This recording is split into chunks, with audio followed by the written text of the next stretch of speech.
So I'm going to have a very raw, honest conversation with you. Me and Ib, we just sat here in the hotel and we was looking at house prices as what they were before. And I sat down and thought, the average person right now that's probably struggling, that doesn't have any guidance whatsoever, doesn't know should they start a side hustle, should they make more income. And even if they do have those thoughts, they've got no idea where to start. What would I do right now? Because the world is changing at a very, very fast pace. And I want to share with you something. This is some real honesty. You need to get your shit together, because in a couple of years from now, the world is going to look very different. What was it? It used to be twice, 2 to 3 times your wage to buy a house. Yeah, like 4 times, let's say, in the 90s. Right? Yeah, so if you was on like 15, if you was on 15k a year, it would probably be what, 60k to buy a house. Yeah, an average house price back then was 70k. So people were buying houses left, right, and centre. Exactly. It was like the normal thing to do. You 18, 20, move out. And that's how you got a lot of people that done fairly well would get another house and another house. They built up property. It was so much easier to build up lots of house property portfolios. People were buying houses on credit cards. Yeah, that's insane. Putting deposits and stuff down. But what I was saying to Mark is, average house price was 70k, right?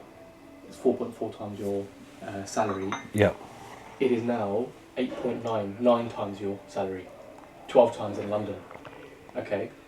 So for you to own an average house, you need to be earning 60, 70k right now. That's nuts. Which is what the 1% of the population in England would earn. We quickly fact checked it. So you have to be now part of 1% to buy an average house. That just goes to show you how much has changed. So people who are living at home with their family, they can't even afford to like actually have a house and have bills. And then the heating as well. Like, when was it such a luxury to even think about, oh, I'm not really sure if I should heat my house? Yeah, we were talking about this. Like, it's a flex now to be able to say, okay, I heat my house all day, or I went out and got steak with my friend. That's a flex. So what does someone do? Oh, I know exactly what they need to do. Well, from your perspective, what do they do? You work in a job. Yeah. You obviously recognise when you go to the supermarket that you're now having to think about, oh, I'm not sure if I should buy that. Yeah. What do they do in that scenario? Yeah, people are taking the giants. I would say, carry on working in your job, because see it as a blessing, see it as like something that's paying you to build a foundation on which you can earn more money. Dedicate your time towards one income skill. Don't do these multiple side hustles. Yeah, it's garbage. One income skill outside of your job, and take a step towards, whether it is trading, it could be like you're in fashion, you want to design some clothes, you want to have a little label. Yeah, whatever it is, take one step, book one seminar, talk to one person, and keep doing that, and trust me, in a couple of months, you'll be thankful to us for doing this, because you would have made a move, which then means you've got a little bit of income coming in, but you've seen the future, and that gives you a bit more aggression in your current job and a bit more confidence, because you know that's not your all and you've got something to fall back on, and that will actually help you excel in your job. Exactly. It's kind of crazy. Yeah, like if you really think about it, when you're in a position where you don't feel leveraged, you're going to have more confidence in what you do, versus most people have not thought about it. Like, think about it like this. This is why. Like, we teach people how to trade. There's a reason why we teach them how to trade, is because they're not location dependent. It's a lower barrier to entry. You don't need big startup costs, and then you've got financial freedom. But let's say, for example, you're someone who's on 30k a year in a job. If I was to ask you, what needs to happen? Because think about this, what would need to happen from someone who's on 30k a year to go to 40k a year? Quite a lot. They'd have to get promoted. For their salary to go to 30 to 40k, they have to get promoted. Oh yeah, it took 5 years. Yeah. Or like a massive job increase, but that would take away all your time. Yeah, so huge responsibility, more risk, more headache, and you then have to sacrifice something. So if you're someone who has kids, then you're probably taking your work home, sacrificing time with them. That's just for another 10k. After taxes, before what you're left with, you're not left with that much. So now imagine, what would it take for someone in trading, for example, to earn an extra 10k a year? You see, maybe a few tweaks. Like hardly anything. So when you start factoring that in, so for those of you that are interested in trading, you'll know exactly what I mean. For those of you that don't, we have our own fund. Mm-hmm. So I want to get rid of as many excuses, any bullshit excuses. People say, Mark, do you know what? I'd love to learn how to trade and have this extra income that you're talking about, but I don't have access to money. Well, neither did I. It was much more difficult when I started learning to trade. You had to prove yourself, and you had to know someone that had money that would be willing to invest in you.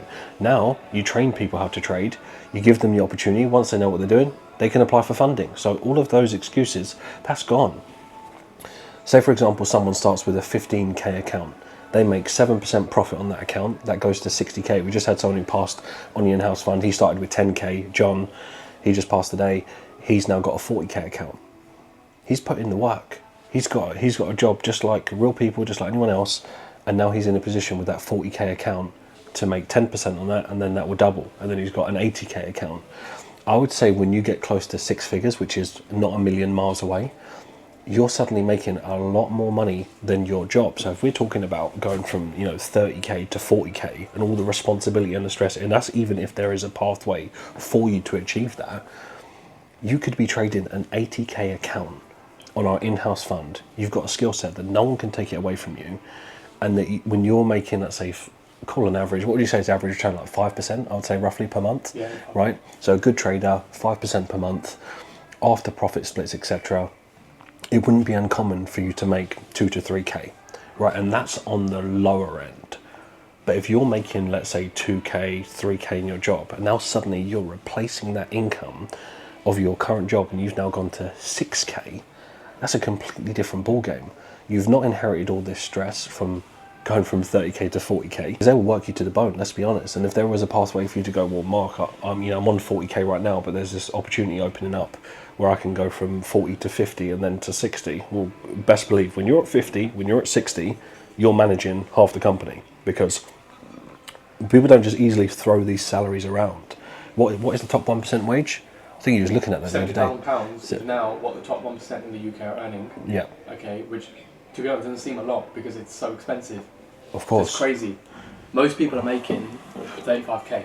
So think about this, right? Imagine you are in that top 1% and you earn 70k. What kind of responsibility do you think to have 70k? You're not some casual person in the office with 20 other people that are earning 70k. Yeah. You're probably one of the few that. How many people do you think you're managing? How many people do you have to look after? Of course, you've got KPIs, so that forces you to stay extra hours, forces you to be working on weekends because you've got to hit targets. Yeah. And targets are not linear; they're not going to come within 9 to 5.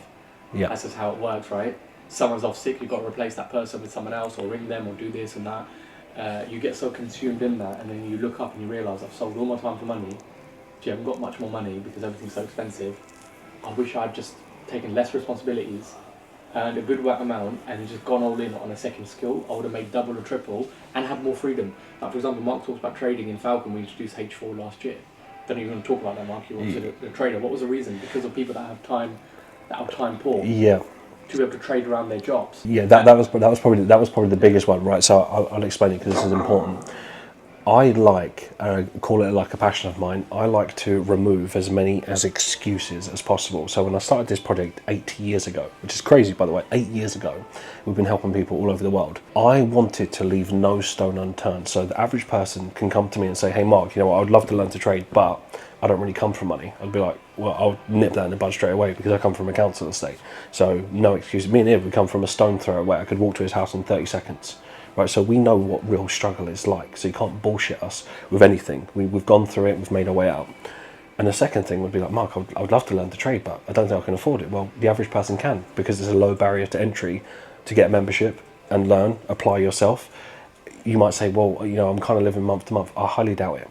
You can afford to invest into your education. A lot of the times you're just not willing to give up temporary luxury that you really want to spend money on. And if you looked into your finances, you would realize, and I've done this exercise with thousands of people, they realize, oh, I'm actually £400 to £500 a month richer if I just cut back on a lot of rubbish that isn't serving me and it's probably keeping me broke. So they fix that and realize, well, I can invest into myself. Perfect. The third excuse to that would be, I would love to do all of that, and I've done it, and I've got the money now, but I don't have money to trade with. Well, we have our own in-house fund. So we like to remove as many excuses as possible. And the one on top of all of that, if that already wasn't dealt with, it was like, Mark, I would love to learn to trade, but my job is so demanding, I can't look at the screen. There is no chance that I'm going to be able to take these trades. Well, I introduced more of a flexible way of our system that you could essentially trade end of day. You could essentially, if you could look at your phone or look at your laptop or your computer at least within an 8-hour period, which there's chances are you would be able to trade. Like some of these setups take 16 hours to shape up. So you could go to work, come back, and the trade isn't ready yet, which is beautiful because you're not sitting there thinking the only way you can make money is by being glued to the screen. That's not what we promote. It's not really a lifestyle I would ever want for myself. So what I've done is I've built a system in a way that removes as many excuses. Doesn't matter what time zone you're in, it can be done. And I think that is attributed to why we've seen so much success, because we give you the mindset training, we give you the resources, like everything is there. So if I was someone right now looking at the world thinking it seems to be moving at such a rapid pace, it's probably not going to change. Are you sitting there relying on just making more money from your job? Like you're fighting a losing battle. Things will just become more expensive. This is not fear. This is reality. Like this has already happened for you. You have to have that honest conversation with yourself, which is, do you think it's going to change?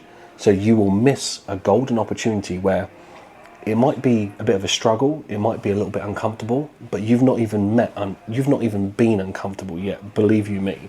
If I think about our parents' era, now I'm 33 years old to give some perspective, but I remember when my mum used to have to put back food if it went to over £10. For me, my brother, sister, mum and dad.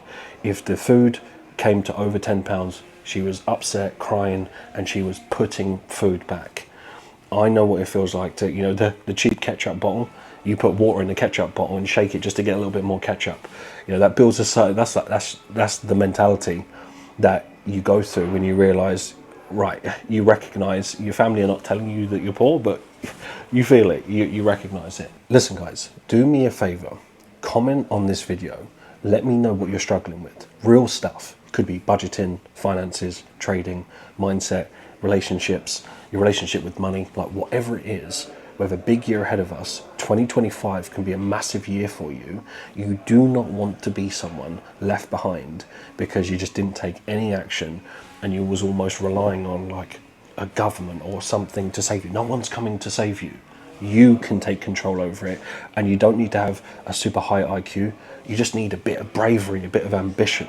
Let me know, and if you take some time to think about it, like really think it through, write a comment of what you're struggling with or what you think is standing in the way of you either making a decision to improve yourself, whether it's trading or not. I'm just giving you one vehicle, what I would do, because it's low barrier to entry.